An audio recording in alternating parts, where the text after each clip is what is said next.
Assalamualaikum warahmatullahi wabarakatuh, rekan semua. Selamat datang di kanal YouTube ini.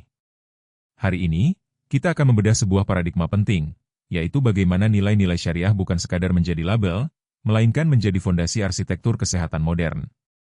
Berikut adalah paparan mendalam dari materi arsitektur kesehatan berbasis syariah. Kita mulai dari sebuah landasan teologis yang sangat fundamental. Allah Subhanahu wa Ta'ala berfirman dalam Quran Surat Al-Isra ayat 70, "Dan sungguh, kami telah memuliakan anak cucu Adam." Ayat ini menegaskan bahwa manusia memiliki martabat yang sangat tinggi, bahkan dalam kondisi sakit sekalipun. Sebagai arsitek dan perencana, tugas kita bukan sekadar membangun gedung, melainkan mengintegrasikan makosid syariah ke dalam setiap garis desain kita.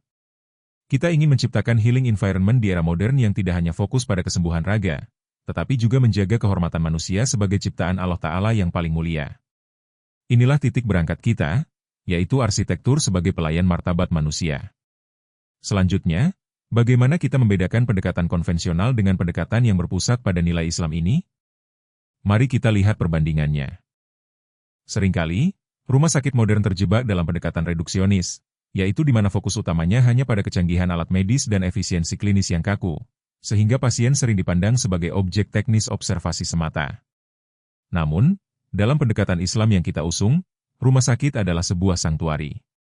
Kita membagi fokus menjadi 3 pilar, fasilitas klinis yang pasien-sentrik, ruang pemulihan martabat yang menjaga privasi, dan manifestasi ibadah sebagai tanggung jawab kolektif menjaga hifz al-nafs atau jiwa. Ingatlah hadis dari riwayat Abu Dawud nomor 3855, setiap penyakit ada obatnya, namun jangan berobat dengan yang haram.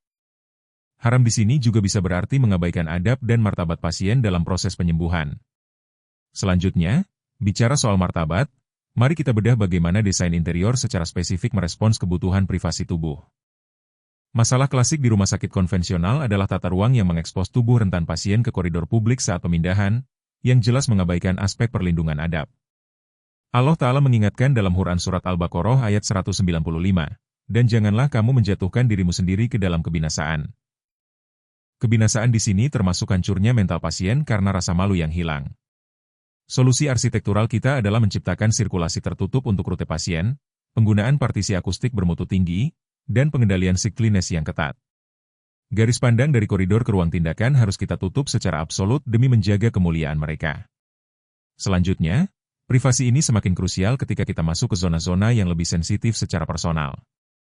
Rasulullah Shallallahu Alaihi Wasallam bersabda, "Rasa malu, atau haya, itu sebagian dari iman." Hadis riwayat Muslim nomor 35. Prinsip ini kita terjemahkan ke dalam 3 zona sensitif. Pertama, di bangsal campuran, ranjang dirotasi secara geometris agar pasien tidak saling berhadapan langsung secara visual. Kedua, di ruang persalinan, kita menerapkan sistem airlock corridor style untuk kontrol akses visual total. Ketiga, di kamar mandi, desain bukaan pintu dibuat staggered atau menyamping, sehingga interior toilet tidak pernah terlihat langsung dari koridor utama. Ini bukan sekadar desain, ini adalah implementasi iman. Selanjutnya, selain privasi visual, Islam sangat menekankan pada kebersihan. Mari kita bahas konsep toharoh dalam material bangunan. Dalam Islam, bersuci, atau toharoh, itu adalah separuh dari iman. Hadis riwayat Muslim nomor 223. Secara arsitektural, ini berarti kita harus menggunakan material yang benar-benar meminimalkan patogen. Kita menggunakan lantai seamless vinil tanpa nat dan material antimikroba untuk memastikan tidak ada tempat bagi kotoran bersembunyi. Perhatikan sudut-sudut pertemuan dinding. Kita mendesainnya dengan COVID corners atau melengkung agar debu tidak menumpuk. Secara hukum syariah, ini adalah aplikasi Sot al-Doroi, yakni menutup celah terjadinya bahaya melalui pemisahan rute logistik bersih dan limbah medis secara absolut.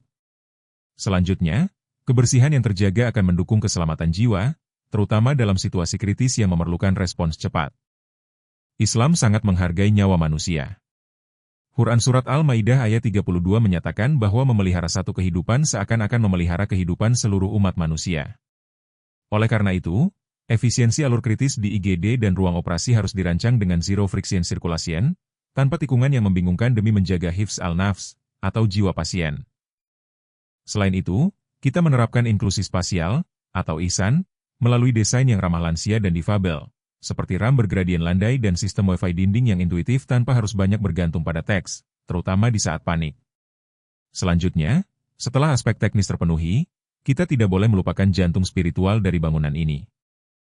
Satu kritik keras bagi kita semua, yaitu jangan lagi letakkan musola di basement yang lembab atau area sisa. Ibadah adalah katalis penyembuhan. Ruang doa harus terintegrasi secara strategis di alur pergerakan utama dan bangsal pasien. Zonasi wudhu pun harus ergonomis dan aman bagi pengguna kursi roda atau tiang infus. Kualitas akustik harus diperhatikan agar suasana zikir dan doa menjadi tenang. Sebagaimana firman-Nya dalam Quran Surat Al-Baqarah ayat 45, jadikanlah sabar dan sholat sebagai penolongmu. Ruang sholat di rumah sakit adalah instrumen medis spiritual. Selanjutnya, ketenangan spiritual ini akan semakin efektif jika didukung oleh lingkungan fisik yang asri dan sosial yang hangat. Allah Ta'ala tidak menurunkan penyakit tanpa obatnya, hadis riwayat Bukhari nomor 5678. Lingkungan terapeutik atau healing environment adalah bagian dari obat tersebut. Kita mengganti kebisingan alarm mesin yang memicu stres dengan desain biofilik, cahaya alami dan elemen air terbukti secara ilmiah mempercepat pemulihan seluler. Selain itu, kita harus memfasilitasi tradisi menjenguk dalam Islam dengan family-centric room. Layout tempat duduk keluarga dibuat komunal untuk silaturahmi, namun tetap memiliki layar privasi agar adab antar keluarga pasien tetap terjaga. Selanjutnya, semua detail yang kita bahas tadi harus terintegrasi dalam sebuah strategi zonasi yang matang. Bagaimana kita memetakan syariah ke dalam zona? Kita bagi menjadi 4 lapis. Lapis 1, atau lapis publik, mengedepankan ihsan dan kemudahan akses. Lapis 2, yaitu semi-publik, fokus pada spiritual care melalui integrasi area doa. Lapis 3, yaitu area klinis atau rawat inap, fokus pada hifz al-irda atau penjagaan martabat dan aurat melalui partisi visual yang ketat. Terakhir, lapis 4, atau klinis steril, fokus pada hifz al-nafs untuk menjaga nyawa dengan isolasi bakteri mutlak. Ini adalah bentuk persiapan terbaik kita sesuai perintah dalam Quran Surat Al-Anfal ayat 60. Namun, dalam pelaksanaannya, kita sering terjebak pada hal-hal simbolis yang justru melupakan substansi. Kita harus berani mengkritik diri sendiri. Kesalahan fatal yang sering terjadi adalah dengan istilah kosmetik religius, yaitu menambahkan kaligrafi mewah tetapi desain koridornya justru melanggar privasi aurat pasien. Atau membangun kubah raksasa di atap, namun mengucilkan musola di basement.